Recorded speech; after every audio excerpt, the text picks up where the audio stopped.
Innal hamdalillah nahmaduhu wa nasta'inuhu wa nastaghfiruh wa na'udzu billahi min shururi anfusina wa min sayyiati a'malina man yahdihillahu fala mudilla lahu wa man yudlil fala hadiya lahu. Asyhadu an la ilaha illallah wahdahu la syarika lahu wa asyhadu anna Muhammadan 'abduhu wa rasuluh la nabiyya wa la rasula ba'dah. Allahumma shalli ala Muhammad wa ala alihi wa ashabihi ajma'in. Qala Allah Ta'ala fi kitabihil karim wa huwa asdaqul qailin. A'udzu billahi minasyaitonir rajim. Bismillahirrahmanirrahim. Ya ayyuhalladzina amanu taqullaha haqqa tuqatih wa la tamutunna illa wa antum muslimun. Rabbi shrah li sadri wa yassir li amri wahlul 'uqdatam min lisani yafqahu qawli. Amma ba'du, ikhwan fillah rahimakumullah. Bapak Ibu yang dirahmati Allah Subhanahu wa taala, puji syukur kita sama-sama mari panjatkan kepada Allah Subhanahu wa taala atas limpahan nikmatnya, karunia-Nya, dan nikmat itu mari kita sama-sama syukuri dengan cara senantiasa mengikatkan diri kita dengan ketaatan kepada Allah Subhanahu wa taala. Salawat serta salam semoga tetap tercurah kehadirat baginda Rasulullah sallallahu alaihi wasallam, Nabi agung, Nabi akhir zaman yang telah menunjukkan tata cara hidup, ya, bagaimana menjalani kehidupan ini, seperti apa kita melandaskan kehidupan kita ini berdasarkan aturan-aturan Allah Subhanahu wa taala. Mudah-mudahan Allah Subhanahu wa taala memasukkan kita dari golongan baginda Nabi sallallahu alaihi wasallam dan telah mendapatkan syafaatnya di yaumil akhir. Amin ya rabbal alamin. Bapak Ibu sekalian yang dirahmati Allah Subhanahu wa taala, kita masuk di hari yang keempat, ya, dari agenda kajian kita, kitab studi dasar pemikiran Islam, Dirasah fil Fiqhil Islam. Kita masuk ke dalam, masih di bab yang pertama, ya, subbab tentang transformasi masyarakat lewat pemikiran Islam. Kemarin kita sudah bahas tentang pemikiran Islam bersifat manusiawi, ya, dari berbagai macam karakteristik, ya, termasuk juga keunggulan, ya, daripada pemikiran Islam dibanding dengan agama-agama sebelumnya, ya. Maka kita masuk sekarang dalam halaman 20, ya, yang punya bukunya silahkan dibuka halaman 20, ya. Transformasi masyarakat lewat pemikiran Islam. Transformasi itu apa sih, ya? Ya, maksudnya adalah perubahan, ya. Kalau perubahan itu berarti kan berubah dari satu kondisi kepada kondisi yang lain. Baik, saya bacakan, ya. Bismillahirrahmanirrahim.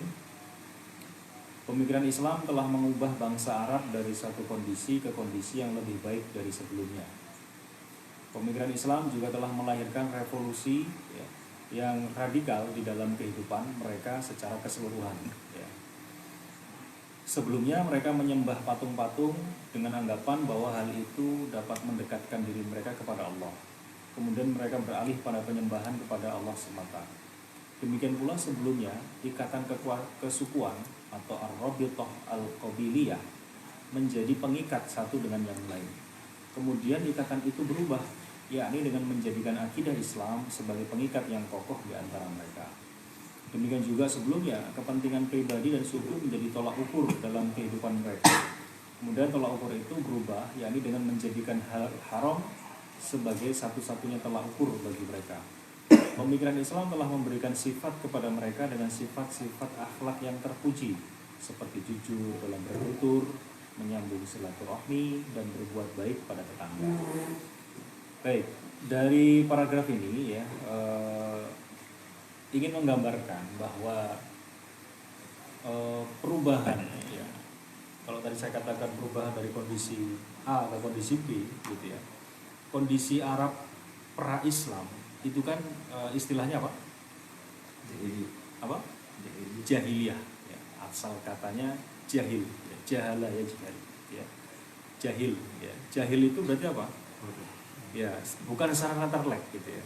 Secara mereka nggak bodoh-bodoh amat juga, gitu, ya. Dan disebut, ya, Al-Quran sendiri, ya, di dalam Al-Quran sendiri, ya, kata jahiliyah ini setidaknya ada 4 kondisi ya, ada 4 kata di dalam Al-Quran sudah saya pernah bahas ya, kata-kata jahiliyah itu sendiri ya. Tapi kita tidak sedang membahas itu ya. Maksud saya begini, kondisi yang betul-betul keterpurukan secara kemerosotan moral ya, kemudian bahkan dikisahkan itu mereka pada saat itu membunuh wayastahyuna nisa'u ya. Mereka itu malu ya, punya anak perempuan itu bahkan dibunuh dan seterusnya. Jadi peradaban macam apa yang seperti itu gitu ya.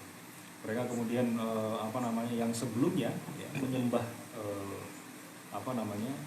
satu Rob, yakni Allah SWT. Tapi kemudian mereka mendatangkan berhala-berhala itu. Ada tidak kurang dari 360 berhala. Ya. Itu ada kisahnya itu ya, dalam Sirah Ibnu Hisham, bagaimana berhala Lata, Uzza dan sebagainya itu diambil. Ya. Mereka ngambil dari negara Syam. Ya. Mereka bawa ke Mekah. Karena pada saat itu Mekah itu menjadi epicentrum tempatnya berhaji. Karena pada saat nenek moyang mereka zamannya Nabi Ibrahim ya, punya anak Nabi Ismail ya, itu Mekah itu sudah dijadikan sebagai tempat ibadah haji gitu. Tempat spiritual lah istilahnya ya, seperti kita sekarang gitu. Mekah itu memang sudah menjadi epicentrum bagi tempat untuk beribadah, dan di situ sudah ada manasik-manasik haji ya, versi pada saat itu ya, sebelum Rasul SAW turun. Tapi kemudian di masa jahiliyah dirubahlah itu gitu. Tata caranya dirubah ya, bahkan dalam sebuah riwayat dikatakan ketika tawaf itu harus nggak pakai baju dan seterusnya ya. Ini betul-betul jahil gitu ya. Dan disematkan beberapa ratusan patung-patung di situ ya. Nah, dalam kondisi seperti ini ya, pemikiran Islam juga telah melahirkan revolusi yang radikal dalam kehidupan mereka. Kenapa di sini menggunakan redaksi radikal? Memang secara mengakar gitu. Ini mana bahasa gitu ya. Jadi perubahannya memang secara mengakar gitu.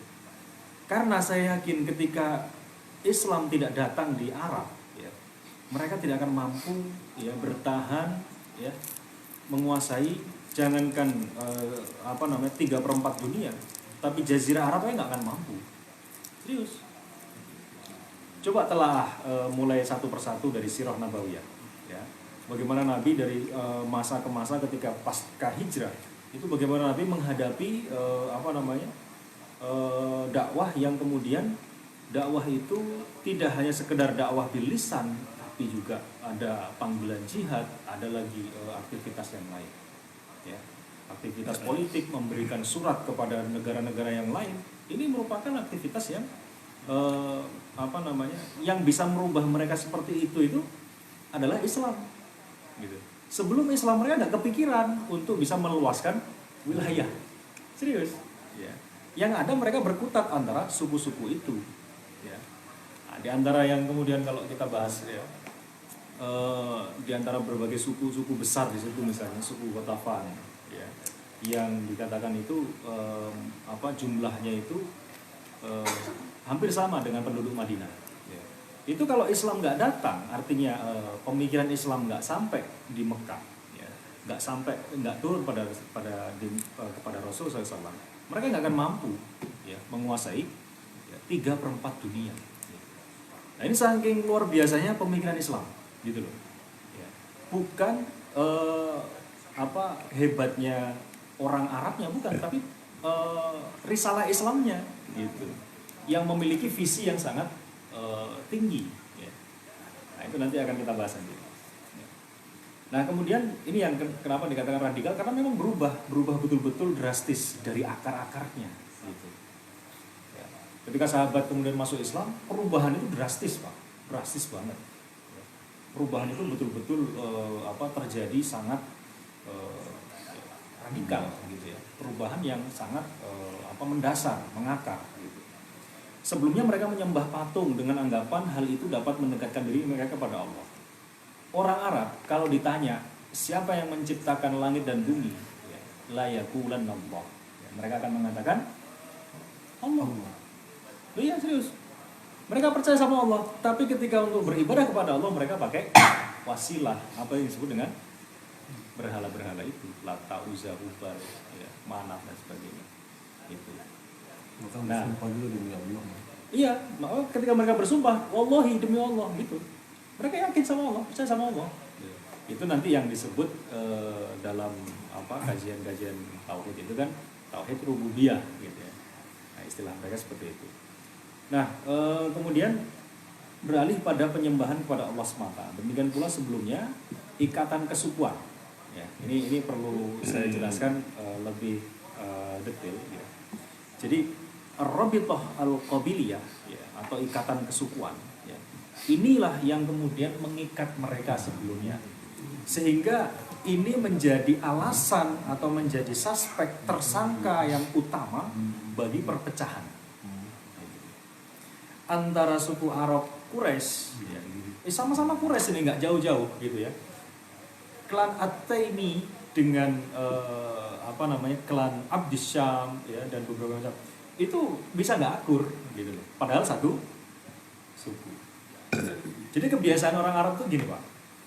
Ketika ya ada seorang pembesar lah katakanlah, orangnya terkenal, mungkin berpengaruh secara finansial baik dan sebagainya, itu memiliki hak untuk membuat nama suku gitu.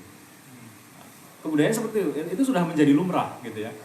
Misalnya suku A gitu ya. Dia punya pengaruh, dia punya pengikut ya, dia punya finansial dan sebagainya. Dia berhak untuk membuat nama suku atas nama dia gitu. Ya. Nah, jadi seperti itu. Dan sehingga suku-suku itu banyak sekali gitu. Nah, yang dimaksud di sini adalah yang sebelumnya ya, ikatan kesukuan. Ya, ini memang dengan konotasi negatif. Saya tidak mengatakan bahwa kita ini terlahir secara memiliki suku, ada Jawa dan sebagainya itu jelek, bukan. Akan tapi ikatan yang didasarkan dengan kesukuan, ya, ikatan yang landasannya hanya kesukuan. Ya. Nah, itu nanti dibahas dalam kitab Nizam Islam. Ya. Ini dikatakan nilai mutu ikatannya rendah dan lain sebagainya. Ya. Tidak bisa mengikat seluruh ya, manusia. Nah, dari ikatan ya Rabithah Al-Qabiliyah menjadi pengikat satu dengan yang lainnya. Kemudian ikatan itu berubah, yakni dengan menjadikan akidah Islam sebagai pengikat yang kokoh ya, di antara mereka. Ya. Jadi sebelumnya ikatan mereka itu berdasarkan qabiliyah, berdasarkan suku. Ya. Ketika Islam datang, ikatan mereka berdasarkan akidah. Kalau berdasarkan suku, kalau bukan sukunya kan nggak bolo gitu kan, nggak teman, iya toh? Iya nggak konco lagi, gitu. Ya, kita nggak akan ngumpul di sini kalau karena ikatan kesukuan. Saya dari Jawa, antum dari Padang, antum dari Makassar dan sebagainya. Ya, nggak akan ngumpul. Nah, tapi ketika ikatan itu berdasarkan akidah Islam, karena kita sama-sama satu memiliki keimanan dan akidah yang sama, maka ini bisa menjadi pengikat yang kuat. Ya. Nah, kemudian di sini dengan menjadikan akidah Islam sebagai pengikat yang kokoh di antara mereka. Ya. Jadi di sini saya menggambarkan bahwa ikatan Rabithah Al-Qaumiyah atau Al-Qabiliyah itu mutu ikatannya juga kemudian nilainya itu sangat rendah. Karena ya tadi berkutat kepada suku tadi. Ya kalau suku itu kemudian bukan sukunya ya wes nggak ini. Ya. Tapi coba lihat bagaimana ikatan akidah itu betul-betul bisa mengikat kita. Ya. Yang di situ adanya kepentingan suku nanti akan hilang. Kenapa? Karena kepentingan suku ras dan sebagainya itu nggak penting lagi.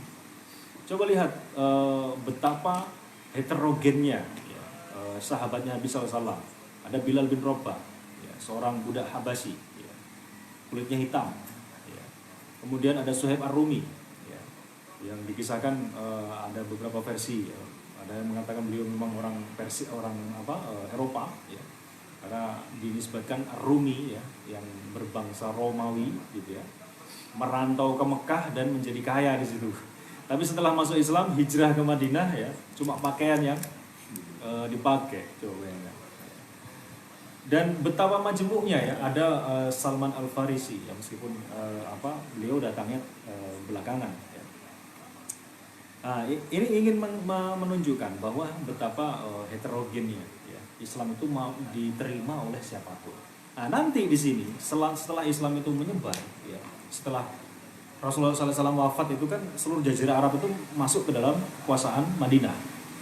Nah, setelah lepas itu di masa Abu Bakar, Umar ya, barulah kerajaan Persia itu yang dulunya itu begitu berkuasa ternyata runtuh gitu kan, runtuh dan kemudian mereka masuk Islam gitu.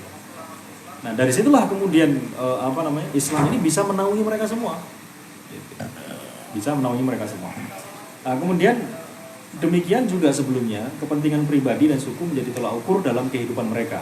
Kemudian tolak ukur itu berubah, yakni dengan menjadikan halal dan haram sebagai satu-satunya tolak ukur bagi mereka. Nah, dulu sebelum masuknya Islam, ya, mereka itu tolak ukur bagi beramal atau berbuat itu adalah kepentingan pribadi, ya, kemudian kepentingan suku, ya. Ini yang menjadi tolak ukurnya. Setelah kemudian Islam datang, tolak ukurnya itu adalah halal dan haram. Jadi kalau kepentingan pribadi kepala sukunya misalnya, ya, kemudian bertentangan dengan halal dan haram, kepentingan kepala suku ditinggalkan, gitu loh. Tapi standarnya halal haram. Jadi yang menjadikan mereka itu bisa yang memimpin mereka dalam kehidupan itu adalah halal dan haram tadi, gitu. Bukan kepentingan, kalau kepentingan saya misalnya, ayo saya butuh adalah berdasarkan halal haram, maka ini lebih bisa memenuhi ya rasa ya kebenaran tadi itu. Nah, pemikiran Islam telah memberikan sifat pada mereka dengan sifat-sifat akhlak yang terpuji seperti jujur ya, dalam bertutur, menyambung silaturahmi dan berbuat baik pada tetangga. Nah, perubahan ini tampak jelas dalam sebuah diskusi yang terjadi antara umat Islam yang hijrah ke Habasyah ya, dengan Najasyi ya. Najasyi ini adalah raja yang beragama Nasrani ya, agama Masehi, yang saat ini kalau nggak salah posisinya itu di Ethiopia ya. Jauh ya dia. Ethiopia itu kalau nggak salah di bawahnya Mesir ya, Eropa ya, di daerah seperti daerah itu ya. Jadi dari dari Mekah hijrah ke Habasyah ya. Nah, ini nanti ada diskusi yang sangat luar biasa ya. Jadi ada dua diskusi antara muslimin ya. Yang pertama adalah Ja'far bin Abu Thalib ya, berdiskusi dengan Raja Najasyi ya. Kasih kecil aja. Nah, nanti di situ ada dua diskusi yang kemudian gini, sebenarnya diskusi ini ingin memberikan komparasi gitu ya. Kenapa kok diambil dua frame sejarah itu ya? Yang pertama diskusi dengan Najasyi, yang kemudian yang kedua dengan Heraklius ya, Raja Romawi ya, yang berpusat di Syam ya. Jadi sebenarnya bukan rajanya dia, kayak semacam gubernurnya gitulah. Nah, jadi kisahnya itu mungkin antum sudah dengar aja, jadi sudah pernah dengar kaitannya dengan ketika betul-betul terjadi penyiksaan yang sangat berat ya. Nabi SAW itu memerintahkan sahabat itu untuk hijrah ya, hijrah ke Habasyah untuk mengamankan keyakinan mereka ya. Ketika mereka disiksa, dilakukan penyiksaan dan sebagainya, ini akan menjadi presiden buruk bagi dakwah gitu. Ya, maka mereka kemudian diperintahkan oleh Nabi SAW untuk hijrah ke Habasyah, yang pimpinan pada saat itu ya, kalau tidak salah ingat sekitar 72 orang ya, yang dipimpin oleh Ja'far bin Abu Thalib ya. Nah, dari sini ya Ja'far ini kemudian sewaktu orang Quraisy mengutus Abdullah bin Rabi'ah dan Amr bin As, ini Amr bin As masih kafir ini. Jadi gini, Amr bin As itu tokoh yang sangat luar biasa ya. Amr bin As masuk Islamnya kalau nggak salah itu bareng dengan Khalid, ya, Khalid bin Walid. Ya. Itu termasuk agak-agak terakhir ya, meskipun sebelum Fathul Mekah, ya. Setelah Nabi SAW melakukan umroh wada, ya, setelah perjanjian Hudaybiyah. Nah, Amr bin As ini, ya, jadi gini, ini kan Ja'far bin Abdul Muthalib ini kan Habasyah. Nah, orang Quraisy itu sudah memiliki hubungan diplomatik sebenarnya dengan Raja Habasyah, ya, yang agamanya adalah agama Masehi atau agama Nasrani. Nah, orang Quraisy itu kan ngerti gitu ya, artinya mereka punya hubungan. Yang diutus ke sana itu adalah orang yang sudah pernah ke sana, orang yang udah kenal dengan Najasyi, sudah ditahu mukanya gitu ya, sudah dikenal lah istilahnya. Nah, salah satunya ini adalah Amr bin As, ya, termasuk Abdullah bin Abi Rabi'ah gitu. Nah, ini memang jago diplomasi, ya, diplomat ini, politisi, diplomat. Ini kalau makanya Umar itu sampai ngomong, pokoknya kalau Amr bin As, ya, itu dia berada di tanah manapun, dia itu nggak pantas jadi rakyat biasa, ya, pantasnya jadi pemimpin, gitu. Sampai seperti itu, ya. Umar itu memuji Amr bin As. Makanya nanti Amr bin As ini menjadi gubernur Mesir, ya, karena memang dia spesialisasinya orang wilayah Afrika, gitu. Amr bin As ini. Nah, termasuk kemudian diperintahkan, ya. Ini jadi setelah rombongan sahabat hijrah ke Habasyah, kemudian orang-orang kafir Quraisy ini nggak mau diam begitu aja, minta agar raja ini, karena mereka punya hubungan diplomatik gitu ya, minta ke Najasyi untuk dibalikin tuh orang, gitu. Nah, diutuslah si Amr bin As, gitu, ketika masih belum masuk Islam. Nah, terjadi diskusi di situ. Amr bin As itu bawa hadiah, bawa ini itu gitu kan, biasa seperti itu. Kemudian melakukan negosiasi sampai 2 hari itu, ya, negonya dengan Raja Najasyi. Ya, nah ini kita bacakan. Apa sebenarnya agama ini yang telah memecah belah kaum kalian? Ini penggalan ya, sebenarnya masih panjang, ada ini ya, versi panjangnya. Sementara kalian juga tidak masuk ke dalam agamaku, ya. Jadi sebenarnya agama apa ini? Gitu. Ini pertanyaan Najasyi. Yang telah memecah belah kaum kalian. Coba. Ya, anggapannya memecah belah, ya kan? Mekah yang dahulunya aman-aman saja nyembah Lata, Uzza, Hubal, ini kok kemudian terpecah. Ada yang masuk Islam, budak-budaknya banyak yang masuk Islam, kemudian banyak yang disiksa oleh majikannya. Kan begitu? Nah, ini menurut dia memecah belah kaum kalian. Sementara kalian juga tidak masuk ke agamaku, gitu. Nah, ini agama apa ini? Gitu.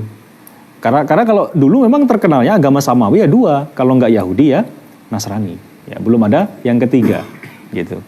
Nah, Islam belum datang. Nah, kemudian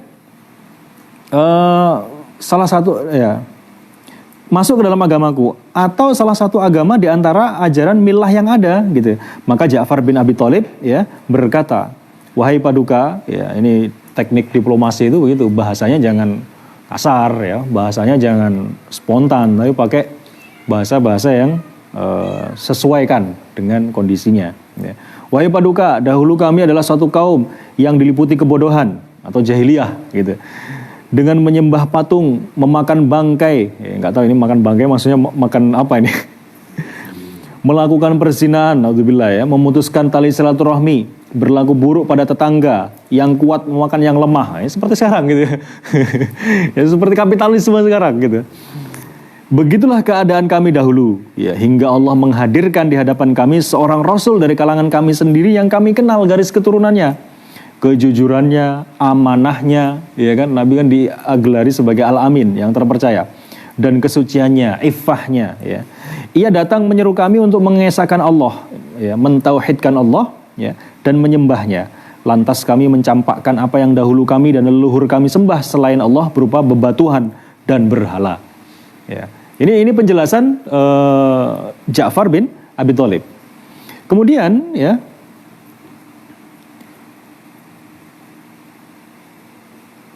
lantas kami mencampakkan apa yang dahulu kami dan leluhur kami sembah selain Allah berupa bebatuan dan berhala. Ia memerintahkan, ya, Nabi Muhammad memerintahkan kepada kami untuk berbuat jujur dalam bertutur. Ya, kalau ngomong harus jujur, ya. Nah, artinya kalau zaman jahiliyah dulu mau jujur nggak jujur ya udah, gitu ya. Kemudian menunaikan amanah, ya, menepati amanah, kemudian menyambung silaturahmi, berbuat baik dengan tetangga, menahan diri dari perkara yang diharamkan, dan tidak saling menumpahkan darah. Ya. Nah, kemudian ia pun melarang kami untuk melakukan kemesuman, ya, al-fawahish, ya, dan perkataan keji, ya, atau qaulaz zur, memakan harta anak yatim, serta menuduh berzina perempuan yang baik-baik. Ya. Jadi memang artinya gosip, ya, tuduhan-tuduhan seperti itu dulu ada, gitu ya.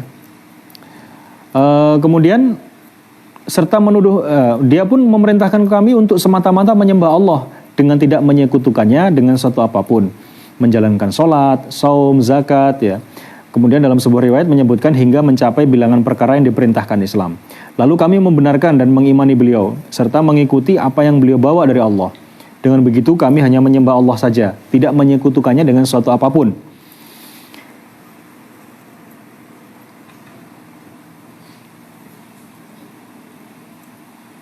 Kami mengharamkan apa yang diharamkan bagi kami dan menghalalkan apa yang dihalalkan bagi kami. Tetapi kaum kami malah memusuhi dan menyiksa kami, menimpakan cobaan, ya, atau fitnah kepada kami agar kami menjauhi agama kami guna mengalihkan kami kepada penyembahan terhadap berhala setelah kami menyembah Allah, dan agar kami kembali menghalalkan apa yang dahulu pernah kami halalkan berupa barang-barang najis atau khaba'is. Tatkala mereka memaksa kami dan menzolimi kami serta mempersempit ruang gerak kami, ya, menaruh tapal batas di antara kami dan agama kami, maka keluarlah kami menuju negeri Paduka. Padukalah yang kami pilih di antara sekian banyak orang yang ada, ya, Pak. Ya, ini kan diplomasi, Pak, ya. Kenapa saya ke sini, ya? Karena memang alasannya ini, ya. Padukalah yang kami pilih antara sekian banyak yang ada. Kami berharap agar dapat berada di sekitar Paduka dengan harapan kami tidak akan dizolimi apabila berada di sisi Tuhan, wahai Paduka. Ya. Jadi diplomasi seperti itu. Ya, Ja'far memang ahli diplomasi ini, ya, beliau ini. Serta merta Najasyi menyela, apakah Anda membawa sesuatu yang datang dari Allah? Ya, maksudnya buktinya apa? Gitu. Kalau memang kamu itu membawa sesuatu memang dari Allah, gitu. Kemudian Ja'far menjawab, benar. Najasyi melanjutkan Najasyi melanjutkan, perdengarkan padaku. Ya, artinya sebenarnya dia juga sudah tahu. Desas-desusnya kan sudah tahu. Yang datang itu bukan berupa tongkat yang bisa berubah jadi ular, bukan, tapi berupa wahyu Al-Quran. Ya. Nah, perdengarkan padaku, ini buktinya bahwa dia sampaikan, saya mau dengar, gitu. Maka mulailah Ja'far membacakan surat Kaf Ha Ya Ain Shad. Surat apa itu? Surat apa? Ada yang tahu? Kaf Ha Ya Ain Shad? Surat Maryam, ya. Nah, demi Allah, saat mendengar mereka, Najasyi pun menangis hingga air mata membasahi janggutnya disertai cucuran air mata para pendeta yang membasahi mushaf yang ada di pangkuan mereka. Ya, Pak. Jadi gimana ceritanya? Ya, raja mendengar surat Maryam, kemudian bisa menangis. Artinya dia bisa bahasa Arab, kan? Iya nggak? Karena kalau bangsawan itu memang seperti itu, ya. Cara atau mereka punya, waalaikumsalam warahmatullahi wabarakatuh. Mereka punya culture, ya. Kalau orang-orang bangsawan, ya, itu diajarkan bahasa-bahasa yang kemudian bahasa internasional lah, gitu ya. Jadi ya kayak sekarang misalnya anak-anaknya gubernur, anaknya bupati dan sebagainya, itu sekolahnya pasti tinggi-tinggi, minimal bahasa Inggris harus bisa, gitu kan. Nah, seperti itu gambarannya. Dia sampai menangis ini Najasyi ini, gitu. Kenapa kok menangis, ya? Maka disampaikan begini, ya. Sampai kemudian termasuk para rahib-rahib mereka itu, ya, juga sama, ya. Sungguhnya perkara ini, ya, Islam dan apa yang dibawa oleh Isa alaihissalam benar-benar keluar dari satu miskat, gitu ya. Cahaya atau sumber yang sama. Maka pergilah kalian berdua, ya, ini Amr bin As dan siapa tadi ini? Abdullah bin Rabi'ah, ya. Maka pergilah kalian berdua, ya. Sekali-kali tidak, demi Allah aku tidak akan menyerahkan mereka, ya, atau umat Islam kepada kalian berdua dan tidak akan membuat mereka terperdaya. Demikian ucap Najasyi kepada dua orang utusan Quraisy, ya. Abdullah tadi dengan Amr bin As. Nah, artinya apa? Najasyi lebih membela Ja'far dan teman-temannya tadi, yang dengan para sahabat tadi. Dan wakilah dalam sebuah riwayat, Najasyi ini nanti kemudian dia masuk Islam, gitu ya. Nah, cuman memang informasi terkait keislamannya Najasyi ini sangat sedikit informasinya, ya. Meskipun nanti yang pernah saya baca, ya, beliau itu masuk Islam, ya. Seperti itu. Nah, kemudian perubahan itu juga tampak dalam diskusi yang berlangsung antara Heraklius, Raja Romawi, dengan Abu Sufyan bin Harb, ya. Heraklius berkata, ini yang tadi saya sebutkan, maksud daripada perubahan, transformasi dari masyarakat yang jahiliyah menuju masyarakat yang Islamiyah itu betul-betul terjadi. Ini yang pertama kan diskusi antara Raja Najasyi dengan sahabat, ya. Kemudian ini juga terjadi diskusi, ya, yang dipotret dari Raja Heraklius dengan Abu Sufyan. Ini terdapat dalam kitab Sahih Bukhari ini bahkan, ya. Ini Heraklius berkata, apa yang dia Muhammad perintahkan kepada kalian, ya. Ini Heraklius bertanya kepada Abu Sufyan. Abu Sufyan menjawab, sembahlah Allah semata dan janganlah kalian mempersekutukan dia dengan suatu apapun. Tinggalkanlah apa yang diucapkan oleh leluhur kalian. Beliau juga memerintahkan kami untuk mendirikan sholat, berkata jujur, menjaga kehormatan atau iffah, dan bersilaturahmi. Ini dalam Sahih Bukhari, ya. Juz 1 halaman 26 sampai 31, ya. Nah, dalam waktu singkat bangsa Arab berubah menjadi umat yang padu dan solid. Keterpecah belahan mereka dalam berbagai suku berganti menjadi sebuah kesatuan yang integral dalam satu akidah, satu falsafah hidup dan perilaku, ya. Nah, saya ingin sampaikan sedikit, ya, kaitannya dengan keterpecahan itu, bahwa kalau tadi standar perbuatan masyarakat Arab itu pada saat itu adalah kepentingan pribadi dan kepentingan suku, yang terjadi adalah keterpecahan, Pak. Ya, kalau standar baik dan buruk, benar dan salah itu adalah kepentingan pribadi dan kepentingan suku, yang terjadi adalah amburadul, gitu. Ya, amburadul semuanya. Makanya kemudian di sini dikatakan berganti menjadi sebuah kesatuan yang integral dalam satu akidah, gitu. Kemudian satu falsafah hidup, ya, dan perilaku. Ya, keadaan ini juga menggantikan sekat-sekat berdasarkan ikatan darah kerabat dengan sebuah pengikat berupa ketundukan kepada Allah semata. Jadi kalau kita mengikatkan, ya, falsafah hidup kita kepada sesuatu yang bukan berdasarkan dari Allah Subhanahu wa taala, ya, ambiar, Pak, gitu. Ya. Nggak jadi tatanan. Karena tadi kalau kita misalnya mengikatkan sesuatu itu berdasarkan kemauannya raja, ya, apa yang dimau raja itu yang akan terjadi. Sementara kemauan raja dengan kemauan rakyat kan lain, gitu. Nah, makanya hukum itu tidak bisa berdasarkan hasil atau pendapat individu, ya, atau manusia, hasil pemikiran manusia, nggak mampu. Kemarin tadi kita bahas, ya, kemarin. Nah, sekaligus menggantikan peperangan dalam rangka membela hidup atau membela kemuliaan suku dengan jihad fisabilillah, ya. Nah, pemikiran Islam telah membentuk orang-orang Arab dan selain Arab sehingga memiliki kepribadian Islami yang unik. Siap mengorbankan nyawa dan apa saja yang dimilikinya dalam rangka mengemban risalah Islam ke seluruh umat manusia. Contohnya, ya, ini diberikan, ada yang masuk. Ada yang toki pintu tadi. Contohnya adalah Mus'ab bin Umair. Ya, ini satu tokoh sahabat yang muda, ya, bangsawan, ya, kemudian memiliki posisi yang tinggi di tengah-tengah kaumnya, ya. Beliau rela meninggal, ini masih muda ini, ya, masih muda ini tokoh ini, Mus'ab bin Umair, ketika meninggalkan kampung halamannya untuk hijrah ke Madinah untuk mendakwahkan Islam, ya. Nah, kemudian beliau hijrah ke Madinah Al-Munawwarah, ya, demi menyambut seruan Rasulullah SAW yang memanggilnya untuk pergi ke Madinah. Akibatnya,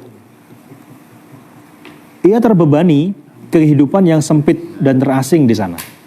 dari yang seseorang yang memiliki kedudukan, memiliki kekayaan dan seterusnya, pindah ke Madinah, ya, menjadi nobody, gitu ya, menjadi bukan siapapun, ya. Ia kemudian terasing, ya. Namun demikian ia melakukan kontak itisol dengan penduduknya hingga akhirnya ia berhasil mempersiapkan masyarakat Madinah untuk menegakkan daulah Islamiyah yang terus langgeng hingga 13 abad lamanya. Demikian juga Suhaib Ar-Rumi yang rela seluruh hartanya diambil orang-orang Quraisy sebagai ganti hijrahnya ke Madinah, ya. Yang tadi Suhaib Ar-Rumi ini, ya. Berkaitan dengan dirinya firman Allah Subhanahu wa taala turun, ya. Allah Subhanahu wa taala berfirman dalam Al-Baqarah 207, ya. A'udzubillahi minasyaitonirrajim wa minan nasi may yashtari nafsahu ibtigha'a maradatillah wallahu raufum bil ibad. Jadi ini kaitannya, ayat ini berkaitan dengan Suhaib Ar-Rumi. Di antara manusia ada yang mengorbankan dirinya untuk mencari maradatillah, ya. Jadi di antara banyak manusia itu ada orang yang mengorbankan diri untuk mencari ridhonya Allah. Dan Allah Maha Penyantun kepada hamba-hambanya, ya. Nah ini kalau antum baca kisahnya silakan nanti dicari di dalam kitab Sirah, ya. Bagaimana dia ditahan, ya, ketika mau berangkat hijrah, dia ditahan oleh sekelompok orang-orang Quraisy, ya, untuk ditahan harta bendanya. Ya, awalnya dia mau berangkat bersama beberapa harta bendanya, gitu ya. Kemudian ini tidak dilihat oleh siapapun, ya. Tapi kemudian Rasul ketika Suhaib Ar-Rumi nyampe di Madinah, Rasul menceritakan itu, ya. Dan Rasul tahu itu, gitu ya, karena mendapatkan wahyu, gitu ya. Kemudian bagaimana Rasul kok bisa Anda tahu, gitu? Padahal tidak seorang pun melihat. Ya tahulah, gitu ya. Intinya seperti itu. Sampai kemudian Allah menurunkan ayat terkait ini. Ya karena begini, ketika beliau ditahan itu, ya, alasannya apa? Kamu datang ke kota Mekah, kemudian itu nggak bawa apa-apa. Sekarang kau mau keluar dari Mekah, kau mau bawa harta kekayaan, nggak bisa. Saya tahan, kau punya ini, gitu. Orang-orang Quraisy seperti itu dulu, ya. Ketika proses hijrah, ya, proses mau hijrahnya dari Mekah ke Madinah, ya. Nah, termasuk yang kemudian secara terang-terangan itu adalah Umar, ya. Karena siapa yang mau blok Umar, gitu ya? Nggak ada yang berani, gitu ya. Nah, meskipun sahabat-sahabat yang lain yang kemudian termasuk Rasulullah SAW sendiri, ya, itu rute hijrahnya itu luar biasa, jauh, sampai beliau menyewa orang untuk penunjuk jalan, ya. Arahnya ke utara, tapi beliau larinya ke selatan. Ini gimana ceritanya, gitu, untuk mengecoh, gitu. Nah, hijrahnya Nabi SAW. Nah, kemudian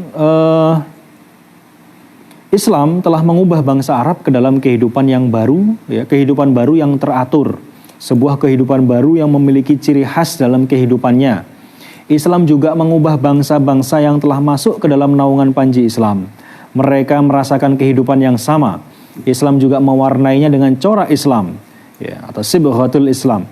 Akhirnya Persia dan Romawi meninggalkan akidah-akidah mereka dan memeluk akidah Islam. Ya, hingga saat ini buktinya, ya.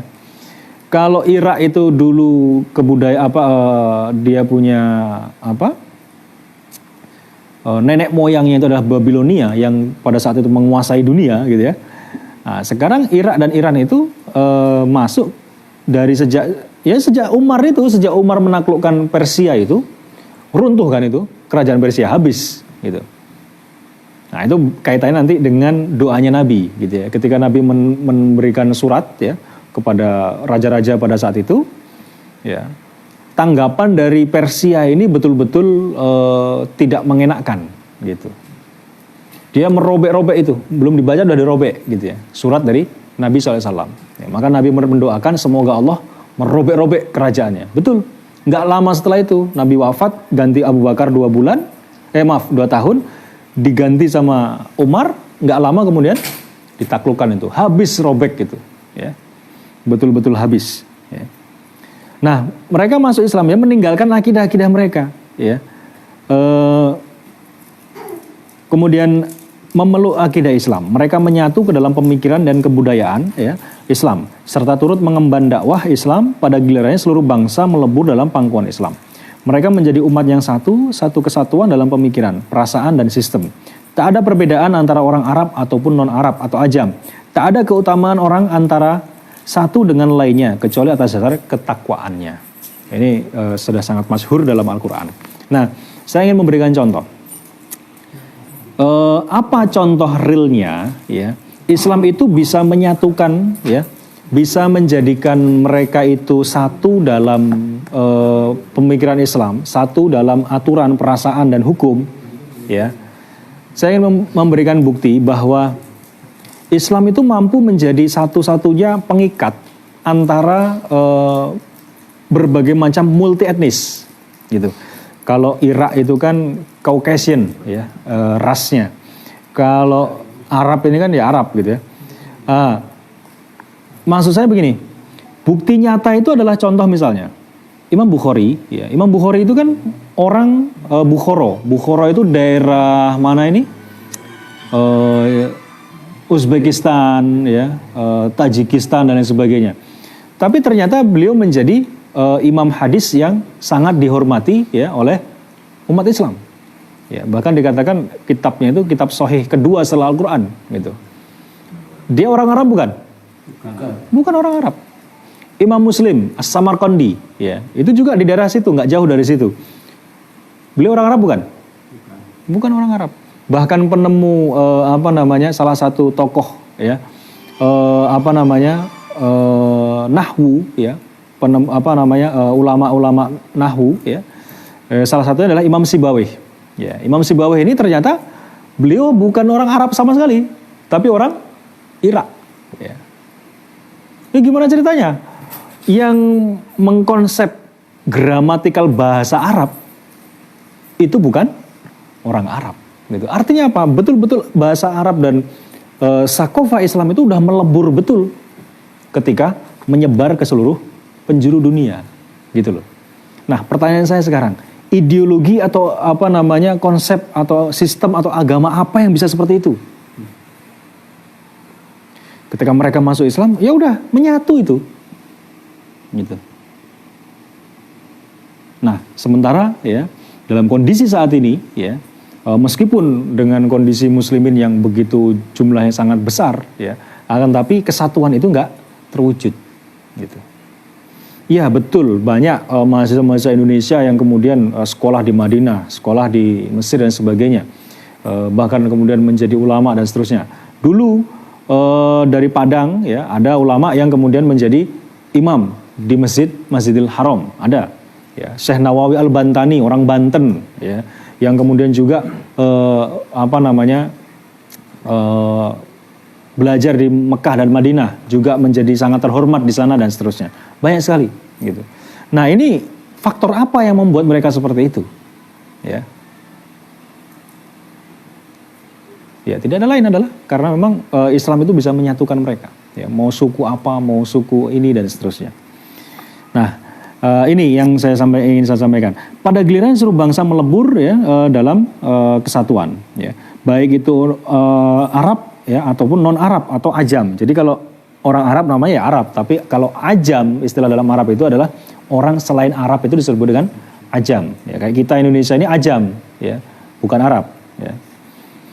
Nah, perubahan atau transformasi yang dihasilkan oleh Islam terhadap manusia yang mengemban dan mengadopsinya dapat disimpulkan sebagai berikut. Ya, ada sekitar 6, ya, poin yang kemudian perubahannya itu seperti apa, ya. Yang pertama, pemikiran Islam telah mengubah manusia dari penyembahan kepada selain Allah seperti patung, api, dan penyembahan kepada Allah semata. Ya, kalau orang Arab kita tahulah, ya, jahiliyah itu kan menyembah berhala. Nah, sebelumnya, kalau kemudian orang Persia, ya, itu mau menyembah api, ya. Agama apa itu namanya? Zoroaster, ya. Nah, kemudian yang kedua, pemikiran Islam mengubah pandangan mereka tentang kehidupan. Ya, jadi betul-betul merevisi total tentang kehidupan. Ya, pandangan hidupnya berubah dari cara pandang yang dangkal, ya, yang hanya cuma mikirkan soal apa? Kalau orang Jawa itu bilang melek, apalagi, ya pokoknya ya golek, ya makan, tidur lagi, makan dan seterusnya. Ya, ini kan pandangan yang dangkal, Pak. Ya. pandangan yang dangkal gitu ya, menuju cara pandang yang lebih jernih. Ya, nazratan amikotan mustaniratan, ya, pandangan yang jernih dan cemerlang gitu. Jadi Islam itu mampu ya merubah pola pikir seseorang itu dari yang falsafah hidupnya hanya seperti itu, terus gak ngurus lagi soal dakwah, nggak ngurus gitu loh. Wah, apalagi dakwah, buru-buru dakwah gitu ya. Aturan-aturan Islam yang lain yang jelas-jelas halal dan jelas-jelas mana yang haramnya ditabrak gitu ya. Yang penting ya kalau nggak begini kapan mau maju Pak? Kapan punyanya kalau nggak begini? Nah ini kan pemikiran dangkal. Dangkal apa dalam? Dangkal. Ya cetek istilahnya. Dia nggak berpikir sesuatu yang ada di belakang setelah itu gitu loh. Sesuatu yang ada di belakang itu, nggak mikir gitu loh. Nah ini ya, nazratan amikotan mustaniratan, yang merupakan cerminan dari akidah Islam, yaitu pemikiran menyeluruh tentang alam semesta, manusia dan kehidupan, dan apa yang ada sebelum dan sesudah kehidupan dunia, serta tentang hubungan antara keduanya dengan kehidupan sebelum dan sesudahnya. Jadi kalau kita mau berpikir menggunakan landasan akidah Islam, insya Allah pemikiran antum itu tidak akan cetek lagi. Ya, karena kita akan berpikir dari mana, kemudian ya pertanyaannya kan seperti 3 pertanyaan. Dari mana kita berasal? Hidup di dunia untuk apa? Setelah mati mau kemana? Nah, kalau ini sudah terjawab, ya pemikiran kita udah nyampe ke sini, gitu ya. Pemikirannya tidak akan jauh-jauh, Pak. Ya, artinya insya Allah nggak akan cetek lagi. Karena kita akan berpikir kita ini berasal dari mana? Kita berpikir. Ya, Quran banyak sekali ya di awal ini kita sebutkan bahwa ratusan ayat yang memerintahkan kita untuk berpikir, gitu. Nah, kemudian hidup ini untuk apa? Ya, apakah cuma sekedar tumbuh ya lahir, jadi anak-anak ya bermain dewasa, setelah itu nikah ya, setelah itu punya anak ya, tua sedikit ya, menikmati hasil, pensiun, mati. Belum? Jangan mulai ini. Ya, jadi ya itu termasuk cetek itu gitu. Kalau cuma mikir itu ya cetek namanya gitu loh ya. Jadi nggak bisa ya. Ya. Ya nanti istrimu nonton nanti. Baik, jadi dalam kondisi seperti ini ya, ketika manusia berpikir hanya sebatas tentang kehidupan yang sut'i ya, pemikiran yang dangkal tadi ya, ini dirubah oleh Islam, ya, paradigmanya dirubah total gitu. Jadi ketika kemudian ada ya muslimin yang masih tidak tercerahkan dengan keislamannya, ya, pandangannya seperti itu, ya ini ayo sama-sama kita ingatkan mereka, gitu. Setidaknya kita sadarkan, gitu loh. Ya. Ketika kita nyadarkan mereka, bukan berarti kita ini orang paling baik, jangan, gitu. Jangan dianggap seperti itu, bukan. Ya. Jadi kalau ada, ya, jadi kalau dikatakan di sini saya sampaikan bahwa Islam itu mampu merubah pemikiran yang dangkal menjadi mendalam dan bahkan mustanir atau cemerlang, ya. Maka ketika ada muslimin yang masih dangkal seperti itu pola berpikirnya, kita ingatkan. Nggak usah kita vonis, udah kita ingatkan aja, datangin terus gitu ya, ajak untuk kajian dan seterusnya. Gitu caranya. Ya, nggak usah divonis. Ya, kalau vonis itu nanti ya urusannya Allah gitu ya. Nah, kemudian yang ketiga, ya tadi ya istilahnya itu irtifaul fikri gitu ya. Irtifaul fikri itu grade pemikirannya itu naik gitu loh. Dari yang hanya sekedar nyekek, golek, mate itu tadi ya, atau bahasa yang nasionalnya apalah biar antum tahu gitu ya. Dari yang hanya sekedar itu, dia harus berpikir dari mana saya berasal, untuk apa saya hidup, setelah mati mau kemana. Kalau memikirkan ini, insya Allah nggak akan cetek lagi gitu loh. Dengan dibimbing dengan jawaban yang benar gitu. Nah, kemudian yang ketiga, pemikiran Islam telah mengubah ikatan-ikatan yang ada pada mereka ya, bangsa Arab pada saat itu, seperti ikatan kepentingan, ar-rabithah al-maslahiyah atau ikatan kesukuan, ar-rabithah al-qabiliyah, dan patriotisme ya, ar-rabithah al-wataniyah ya, atau nasionalisme ya, pada ikatan ideologis sebagai sebuah ikatan yang langgeng dan lagi kokoh. Ini pembahasan mendalamnya nanti di dalam kitab Nizam Islam ya. Bab keempat ya, tentang qiyadah fikriyah ya. Nah, sebagai sebuah ikatan yang langgeng lagi kokoh. Adapun ikatan-ikatan sebelumnya bersifat temporal dan lemah. Tadi ikatan kesukuan tadi itu loh. Ya kalau misalnya kita ikatan kesukuan, kira-kira antum datang ke sini nggak?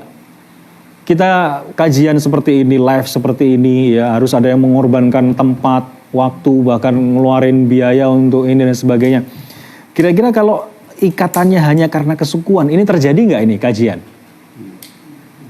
Ya terjadi paling arisan ibu-ibu sosialita, ya maaf gitu ya. Biasanya seperti itu, ya kan? Arisan tapi saya mengatakan begini. Apakah kemudian paguyuban kesukuan itu salah? Tidak, gitu loh. Ya. Tapi kemudian kalau landasannya itu semata-mata, gitu ya. Landasannya semata-mata karena sukuisme, itu yang keliru. Makanya kayak paguyuban itu ya, itu kan nanti diisi pengajian. Bagus itu, gitu loh. Setidaknya mendekatkan gitu ya. Meskipun tema besarnya itu adalah suku A, suku B gitu loh. Ya. Ya awalnya seperti itu, enggak apa-apa, itu proses gitu. Tapi diisi dengan kegiatan-kegiatan kajian. Nah, itu yang paling penting. Nah, kemudian yang keempat, pemikiran Islam telah mengubah tolak ukur aktivitas kehidupan mereka dari manfaat egoisme ke tolak ukur halal dan haram. Ya, kita punya egoan kita, manfaat ya. Jadi kadang kaidah-kaidahnya juga diselewengkan ya. Haitsuma takunu maslahah takunu syariah katanya. Ketika di mana ada maslahat disitulah syariah. Ya, ini kan terbalik sebenarnya. Ya. Kemudian apabila halal mereka mengerjakan dan mengamalkannya, sedangkan jika haram mereka segera menjauhi dan membencinya. Ini pemikiran Islam yang mengubah tolak ukur ini. Nah, tolak ukur ini seharusnya kita amalkan, gitu. Jadi bukan karena ada manfaatnya atau karena ada sesuatunya. Kemudian pemikiran Islam telah mengubah asas hubungan kenegaraan sebelumnya. Hubungan kenegaraan dibangun atas kepentingan-kepentingan materi. Ya, entah dari penguasanya, entah dari ante-antenya dan sebagainya. Ketamakan dan kepongahan kemudian menjadi tegak di atas asas penyebaran Islam, pemikiran Islam, dan mengembannya kepada seluruh umat manusia. Jadi ketika awalnya dulu sistem kenegaraan sebelum datangnya Islam, ya asasnya itu adalah pengembangan materi, pengembangan kekuasaan, menjajah, ya kan? Bener nggak? Sebelum datangnya Islam itu niatnya untuk mengembangkan wilayah, itu ya rezim berganti, ya penguasa dunia berganti mulai dari zamannya Nabi Daud, Sulaiman, ya kemudian Babilonia, kemudian Persia, Romawi, ya itu kan watilkal ayyamu nudawiluha bainan nas kata Al-Quran. Jadi hari-hari itu Allah pergilirkan seperti roda, ya mereka itu merasakan pernah di bawah, pernah di atas, gitu. Sama kayak peradaban Islam pernah turun juga, pernah naik juga, gitu kan. Nah dulu ya sebelum datangnya Islam, ya rezim-rezim kemudian kekuatan-kekuatan dunia saat itu untuk mengembangkan wilayah tujuannya adalah materi, ya enggak, mendapatkan rampasan perang, kemudian upeti ya istilahnya kalau di kerajaan-kerajaan Indonesia gitu ya, kayak kerajaan-kerajaan masa lalu, Sriwijaya, Mataram dan sebagainya, Majapahit itu tujuannya mengembangkan itu adalah apa? Materi kan? Materi gitu. Nah, ketika Islam masuk ya, kemudian menjadi tegak di atas asas penyebaran pemikiran Islam. Tujuannya adalah ideologi, gitu loh. Penyebaran pemikiran Islam. Kenapa kok seperti itu? Karena kita yakin bahwa ini pemikiran yang bisa irtifaul fikri, mengangkat pemikiran seseorang untuk menjadi lebih tinggi, gitu loh. Kalau rezim-rezim dulu-dulu ya, kekuatan-kekuatan adidaya pada saat itu melakukan ya supaya lebih terangnya ya, kalau dulu mungkin terlalu jauh lah ya. Abad-abad pertengahan ketika Eropa mulai naik gitu ya, Portugis mula-mula masuk ke Aceh, ya kan? Spanyol kemudian masuk lagi Belanda. Ketika mereka masuk ke negeri kita ini, mereka ngapain? Tujuannya apa? 3. Gospel. Ya, gol duluan, Pak. Bukan gospel. Oke lah, gospel ya. Tujuannya mungkin ideologi juga gitu kan. Tapi yang didahulukan gospel dan glory. Ya, gol dulu. Ya, imperialisme dulu gitu loh. Ya, 3,5 abad gitu, coba bayangkan. Ya, dijajah dengan begitu ininya gitu ya. Tujuannya materi, coba. Dengan begitu indah apanya gitu. Ya. Tapi beda ya, perhatikan. Ketika Islam masuk ke sebuah wilayah, ya. Perbedaannya apa? Dengan misalnya Belanda menjajah Indonesia atau Inggris menjajah Malaysia. Bedanya apa? Dengan ketika misalnya Islam yang bermula dari Arab kemudian membebaskan Persia, Romawi, ya, Syam, ya, di Suriah sekarang, ya, Lebanon dan sebagainya, dan juga Persia, Iran. Bedanya apa? Toh sama-sama menaklukkan kan? Bedanya apa? No, perang kok nggak pemaksa, gimana maksudnya antum? Ya, begitulah, harus argumennya harus tangguh, jangan langsung loyo gitu. Baru digertak udah ini, jangan begitu. Ya, jadi gini, kalau kita bicara soal jihad, perang dan sebagainya, ya, dalam Islam ada mekanisme sendiri gitu ya. Nah, bedanya saya ingin melanjutkan tadi, bedanya antara tadi itu, ya.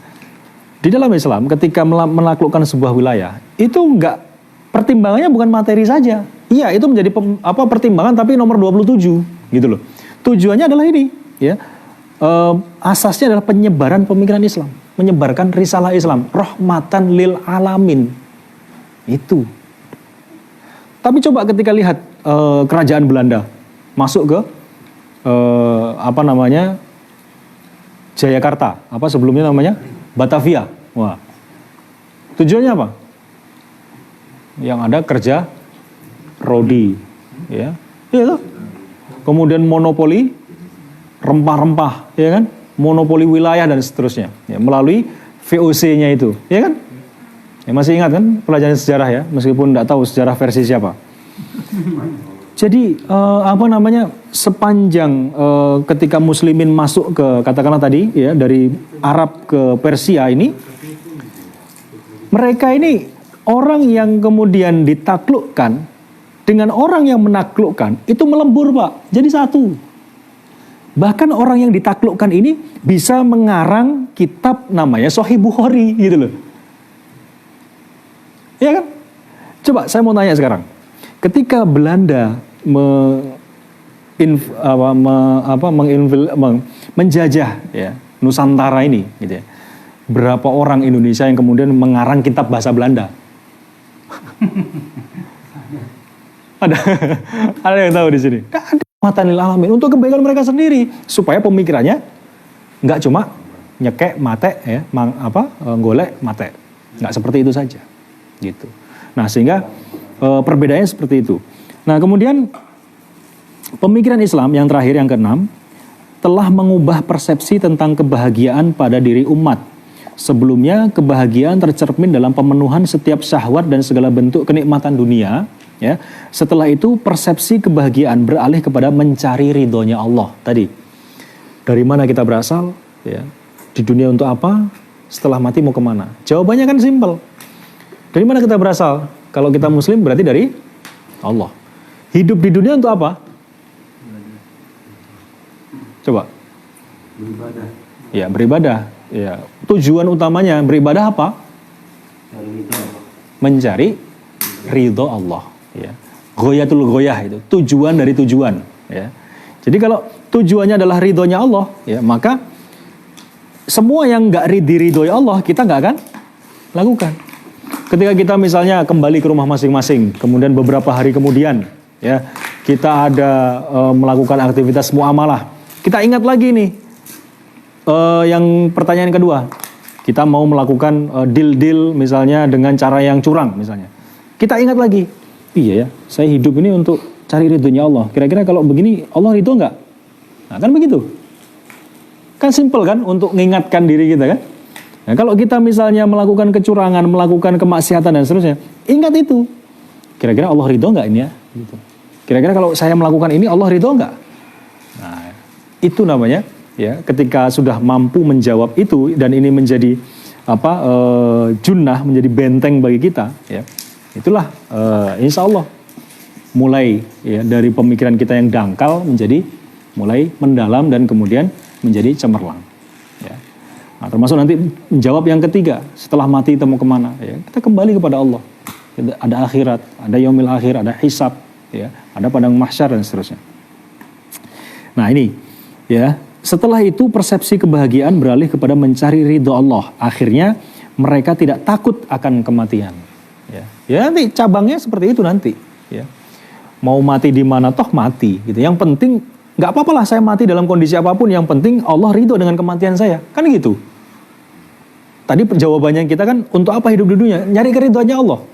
Mau mati di atas kasur, mau mati di medan jihad, mau mati ketika berdakwah, mau mati ketika menyampaikan kebenaran, gak ada urusan. Gitu. Yang ada adalah untuk meraih ridhonya Allah.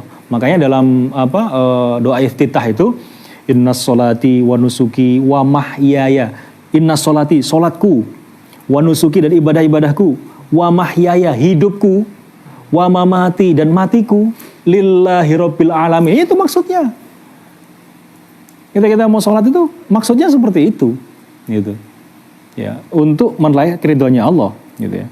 Dan terus kalau kemudian, ya, di saat yang sama, ya, kita lupa, ya, kita melakukan kemaksiatan dan seterusnya. Ya, ini yang harus kita ingat lagi, 3 pertanyaan mendasar tadi itu.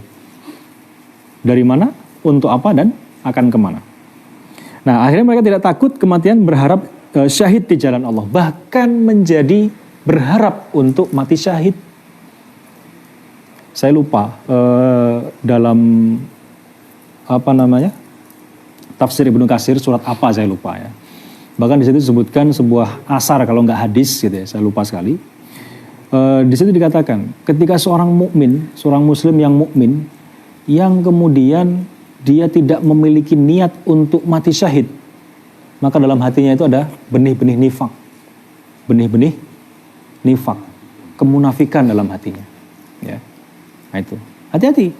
Ya, kalau kemudian kita ini nggak memiliki niat untuk mati syahid di jalan Allah, ya, niat aja nggak punya, gitu loh.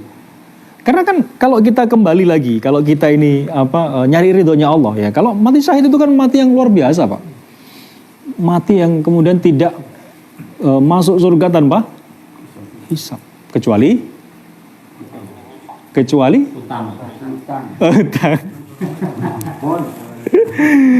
Ya, kecuali utang ini, masalah utang udah langsung lemes dengerin. Dunia ini hanyalah jalan menuju akhirat. Ini tercermin dalam firman Allah Subhanahu wa taala, a'udzubillahi minasyaitonir rajim. Wabtaghi fima atakallahu ad-daral akhirata wa la tansa nasibaka minad dunya. Carilah dengan apa yang diberikan Allah kepadamu akan negeri akhirat dan jangan lupa bagianmu di dunia. Ya. Jadi secara kasat mata saja, kita nggak bahas tafsirnya. Ya. Yang didahulukan yang mana? Akhirat dulu kan? Nah, baru kemudian dunia. Ya. Dalam surat yang lain juga kan, walal akhiratu khairun laka apa? Walal akhiratu khairul laka minal ula. Ya, akhirat dulu. Dunia ngikut gitu ya. Makanya kalau kita ini ngejar bayang-bayang, kalau kita ngejar bayang-bayang, bayang-bayang akan pergi. Tapi kalau yang kita kejar orangnya, bayang-bayang ngikut gitu. Nah, jadi kurang lebih seperti itu ya. Baik, ikhwan fillah rahimakumullah. Dari sini ya, insyaallah sudah kita selesaikan bab pertama ya, tentang pemikiran Islam, ya. Mulai dari definisi, asas pemikiran, karakteristik, dan juga sampai transformasi masyarakat, ya. Nanti insya Allah akan kita bahas dalam pekan depan, ya, bab kedua, sumber-sumber pemikiran Islam, ya. Mulai dari Al-Quran, pengumpulannya, pembukuannya, mukjizatnya, sunnah Nabi, ya, mulai dari makna sunnah, kedudukan sunnah, pembagian sunnah. Ya, jadi nanti ini lebih menarik lagi. Insya Allah pembahasannya lebih rinci, ya, kaitannya dengan sumber-sumber pemikiran Islam. Ya, jadi dari mana sumber-sumber pemikiran Islam? Baik, silahkan ada yang mau didiskusikan atau mau ditanyakan, saya persilahkan.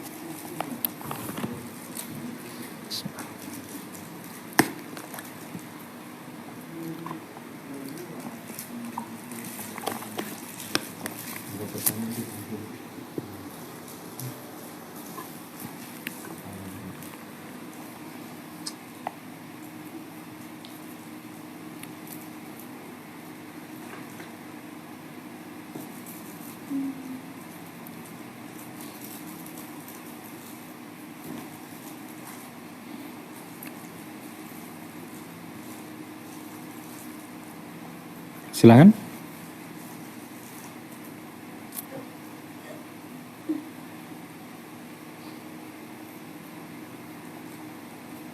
Bulannya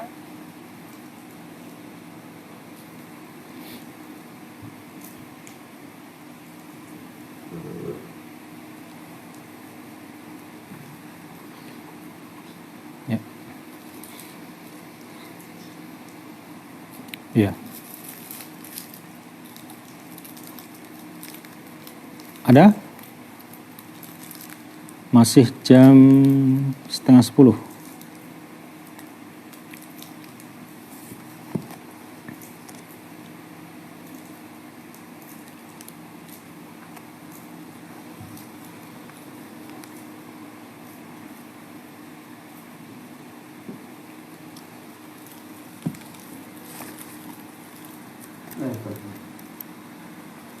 Baik, silakan.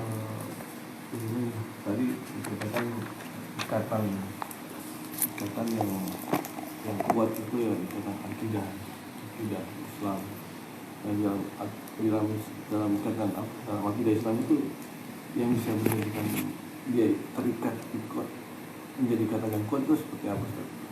Ya. Apakah pemikiran perasaannya atau gimana? Ya, jadi gini, gambaran realnya itu apa ya, yang kemudian menjadikan ikatan Islam itu dikatakan ikatan akidah itu adalah ikatan yang kuat, ya.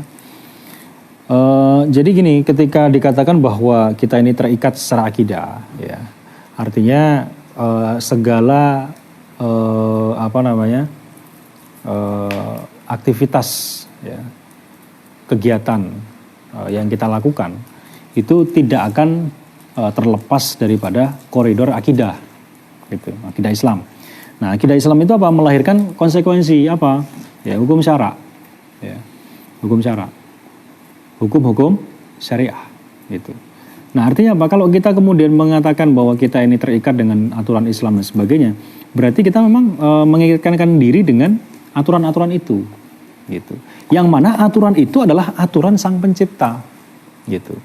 Makanya ketika kemudian kita mengikatkan diri dengan aturan Islam, berarti kita memang terikat dengan aturan Allah, gitu. Nah, artinya kita terikat dengan suatu ikatan yang benar, karena yang menciptakan kita ini adalah Allah, bukan kepentingan individu seseorang, bukan kepentingan golongan seseorang, gitu. Jadi yang kemudian jadi setidaknya ada 3 ya. Jadi ada yang disebut dengan pemikiran, ya, ada yang perasaan dan hukum, ya. Jadi ketika disebut sebagai sebuah masyarakat, ya, mujtama, itu dia harus ada yang pertama syarat-syaratnya adalah terjadi interaksi yang terus-menerus, ya. Ya, disebut masyarakat itu ya berarti mereka adalah kumpulan individu. Ya, kalau definisinya orang-orang kapitalis itu mengatakan bahwa mujtama atau masyarakat itu adalah kumpulan dari individu-individu. Bener apa enggak? Bener apa salah? Ya. Bener ya? Tapi meskipun bener, tapi masih kurang lengkap. Faktanya, kumpulan individu itu enggak serta-merta dikatakan sebagai masyarakat. Contoh, kayak kemarin yang ini ada ini ya, yang kapal, ada orang yang tenggelam tadi, iya kemarin ya, jatuh ya. Nah, kapal apa? Kapal Tata Melau bukan? Oh, kapal perusahaan ya. Saya kira kapal penumpang. Katakanlah misalnya Tata Melau, kapal kapal penumpang. Ketika dia berlayar, ya kan? Di situ kumpulan apa di situ? Individu-individu kan? Apakah kita bisa sebut mereka sebagai masyarakat? Bukan. Masyarakat Tata Melau, RT berapa nggak tahu gitu. Tapi coba ketika misalnya kita ke Spadem, ya, masyarakat Spadem, jamaah masjid A misalnya, jamaah masjid ini, bisa disebut masyarakat? Bisa kan? Nah, inilah ketika mendefinisikan sesuatu aja udah nggak bener nih kapitalisme gitu ya. Bagaimana mereka memberikan solusi gitu. Makanya nanti di situ ada yang disebut dengan definisi masyarakat itu dia harus terjadi interaksi yang terus-menerus, intensif. Di masjid itu ya itu kan cuma berapa hari gitu ya. Ya. Nah, ada interaksi terus-menerus. Kemudian ada pemikiran yang sama. Ya, juga perasaan yang sama. Ya, ada juga hukum yang sama. Ya. Nah, ini nanti pembahasannya panjang nanti ya. Jadi yang intinya adalah kenapa kok dikatakan bahwa akidah Islam itu bisa mengikat secara kuat? Karena memang faktanya terjadi itu, ikatan itu betul-betul mengubah negara wilayah yang ditaklukkan, ya, itu bisa menyatu, gitu loh. Istilahnya itu menyublim menjadi satu itu bersama yang menaklukkan. Gitu. Bahkan ya, nanti antum lihat kalau yang menaklukkan menyatu dengan wilayah yang ditaklukkan, ya, itu terjadi, ya. Tapi ini yang terjadi, ya, orang yang menaklukkan itu bisa menyatu dengan yang ditaklukkan. Ini baru Islam ini. Contohnya ketika Kubilai Khan, ya, cucu dari Genghis Khan masuk ke Irak, ya, dibantai habis-habisan. Tapi ini bisa menyatu. Nanti di keturunan kesekian Timur Leng, ya. Dalam sebuah ini kan dikatakan dia masuk Islam itu. Iya, meskipun dia jahat. Nah, gimana ceritanya suku penakluk mengikuti agama yang